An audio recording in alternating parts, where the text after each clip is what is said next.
Saudi അറേബ്യയിലെ ഉറങ്ങുന്ന രാജകുമാരൻ അന്തരിച്ചു. 20 വർഷം അബോധാവസ്ഥയിലായിരുന്ന വലീദ് ബിൻ ഖാലിദാണ് മരിച്ചത്. റിയാദിൽ നടന്ന സംസ്കാര ചടങ്ങിൽ നൂറുകണക്കിന് ആളുകൾ പങ്കെടുത്തു.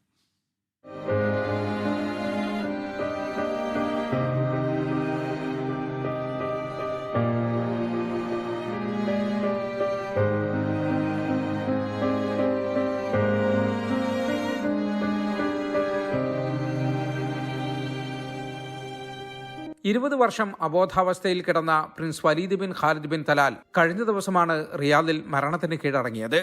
ഉറങ്ങുന്ന രാജകുമാരൻ എന്നറിയപ്പെട്ടിരുന്ന പ്രിൻസ് വലീദ് വിടവാങ്ങിയത് 35-ാമത്തെ വയസ്സിലാണ്. പിതാവ് prince Khalid bin Talal Al സൗദാണ് മകന്റെ മരണവിവരം അറിയിച്ചത്. പഠനാവശ്യാർത്ഥം ലണ്ടനിലായിരിക്കെ 2005-ലാണ് വാഹനാപകടത്തിൽപ്പെട്ട് പ്രിൻസ് വലീദ് അബോധാവസ്ഥയിലാകുന്നത്. മകൻ ജീവിതത്തിലേക്ക് തിരിച്ചുവരുമെന്ന പ്രതീക്ഷയിൽ വെന്റിലേറ്ററിന്റെ സഹായത്തോടെ ചികിത്സ തുടരുകയായിരുന്നു പിതാവ്. ശതകോടീശ്വരനായ വലീദ് ബിൻ തലാൽ രാജകുമാരന്റെ അനന്തരവൻ കൂടിയാണ് മരിച്ച Waleed bin Khalid. Khalid bin Talal Al Saud രാജകുമാരന്റെ മൂത്ത മകനായി 1990-ലാണ് ജനനം.